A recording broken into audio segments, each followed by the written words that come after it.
We'll see. More production, bigger supplies. That's the problem for oil prices. Tesla and Solar City agreeing to a $2.6 billion deal. Both stocks down on that news. And check Etsy. Citigroup says, buy it. And it's getting a nice pop, up 13% at 11.42. All right, let's get back to the story. It's getting a lot of people talking. 2 of the 3 presidential debates scheduled this fall will be televised at the same time as NFL games. The first debate is set for September 26 and will air during the Falcons-Saints Monday Night Football game. I don't know whether there's going to be a huge demand for that one. However, the second debate will air October 9th opposite a Sunday night game, which will be between the Giants and the Packers. That will be huge, especially in Wisconsin. I know it. I live there. This from campaign chairman Paul Manafort says these dates suit Hillary. Watch this. Mrs. Clinton likes low audiences watching her debates. Mr. Trump said, I want a debate. I will do 3 debates, but I want it to be the maximum audience. So we're going to sit down with the commission in the next week or so, and we're going to start talking to them. But we want to make sure that we have a broad audience. Well, let's bring in SiriusXM Patriot host David Webb, football fan and political pundit. And who do we have on the left here? Sasha Burns. Exactly, Sasha Burns. Thank you so much, Sasha, for being here. Let me begin with you, Sasha. Let's very quickly, just your thoughts on this. Is this a dupe by the Democrats to get as less eyes on Hillary as possible so that she is less likely to make mistakes? Well, first of all, the Democrats don't have anything to do with this, okay? There's a debate commission that is set up. It's been doing this since 1988 that has made the schedule, and they made the schedule last year. So it has nothing to do with Hillary. It has nothing to do with Trump. What's being brought up is that since Trump was afraid of appearing before Megyn Kelly, we've known that he wasn't going to want to appear against Clinton. I've just been trying to figure out what he was going to say to try to get out of it. All right, David Webb. Respond to that, because I have a feeling he has nothing I've to say. actually worked with the NFL. Schedules are set well in advance. There are adjustments made. We don't know when they decided on the game. By the way, here's my real dilemma with this. Yep. Lambeau Field is one of the fields I hadn't had a chance to go to. I've traveled the country, gone to the great games. I used to live in Green Bay. I wanted to go to this game as a Giants fan and see the Giants-Packers in a cold game. But here's what it does. It does favor Clinton. Lower turnout, lower visibility favors her because the Democrats are using an air campaign and push messaging for their campaign. Trump wants that wider audience so he can reach across the independents, unaffiliated, and other voters, the low propensity voters that need to come out and vote for him if he's going to beat Hillary Clinton. Look, the response to this has got to be an effective marketing campaign on the debates. You're up against Monday Night Football. You've got another game, or Sunday night. You've got all these key debates that matter to those very people watching the game. So there's got to be an effective campaign on that. I'd like to think we're better than that, though. Football's awesome, but this is for the presidency of the United States. Yeah, but I have to tell you, most people are not that sophisticated about it. We're in it. We're doing it. The average American out there looks at their life. They're busy. They're working. The kids are tired. And football is a getaway. Football, they're enjoying it. But democracy isn't a spectator sport. We have to vote. So, also, luckily, people have DVRs. They don't have to DVR the game, but they could DVR the debate.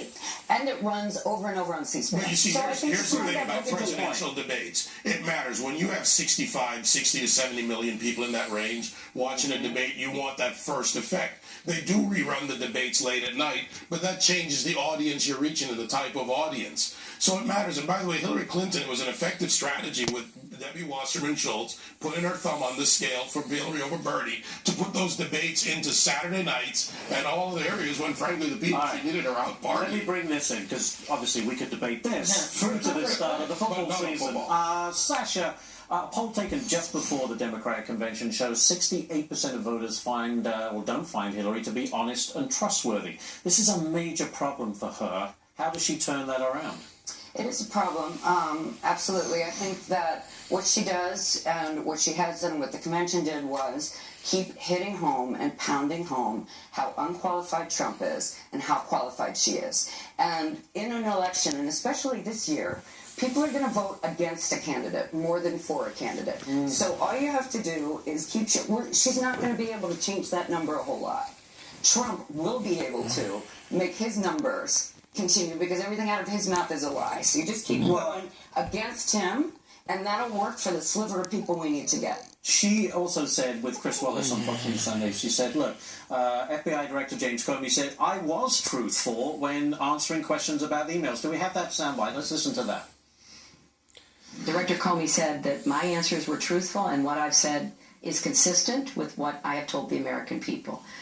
That there were decisions discussed and made to classify retroactively certain of the emails. Now, in retrospect, different agencies come in and say, well, it should have been, but that's not what was happening in real time. Not exactly what we heard. Remember this. Roll it. Secretary Clinton said there was nothing marked classified on her emails either sent or received. Was that true? That's not true. Secretary Clinton said I did not email any classified material to anyone on my email. There is no classified material. Was that true? There was classified material emailed. Secretary Clinton said she used just one device. Was that true? She used multiple devices. Secretary Clinton said all work-related emails were returned to the State Department. Was that true? No, we found work-related emails, thousands, that were not returned. Hillary Clinton says, hey, Mr. Comey said I was truthful. There we have Mr. Comey saying, no, she wasn't truthful. David. All right, so let's take Hillary by the numbers, and you know me, I like the numbers. 8 chains contain top secret info, 36 chains contain secret info, 8 chains contain classified info at the time they were sent, 2,000 emails later unclassified, which were unclassified, so they contained the information. By the way, as the highest classification authority in the State Department, the Secretary of State, you are responsible for everything for those 66,000 employees in that department. We cannot leave her responsibility out of this issue. Hillary Clinton lied to the American people, and she tried to conflate with Chris Wallace. She did not lie to the FBI, but that also depends on the questions asked. So she can go with that claim, but she lied politically to the American people and in committee under oath. And Sasha, she also blames that there was like 300 people in these email chains, and that she believed that if they felt it was okay, then she felt it was okay. But to David's point, the buck stopped with her. Ashley, could I skip this one and we go to talk about something? She's that vulnerable. There was nothing. There's no good answer here. There was nothing good for her to do. What I would say is people already believe what they do. They know what they do.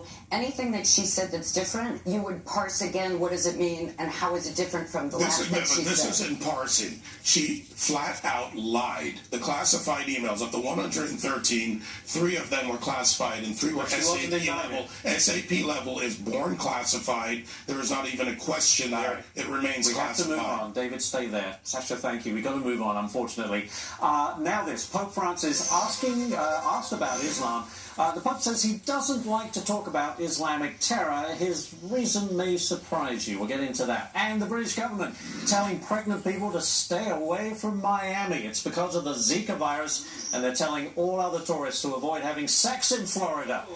No sex, please. We're British. We've got the details. And this, Skydiver. It says Skydiver up front. They're performing a record-setting jump without a parachute. Nuts. Luke Akins fell 25,000 feet. He's free falling. 120.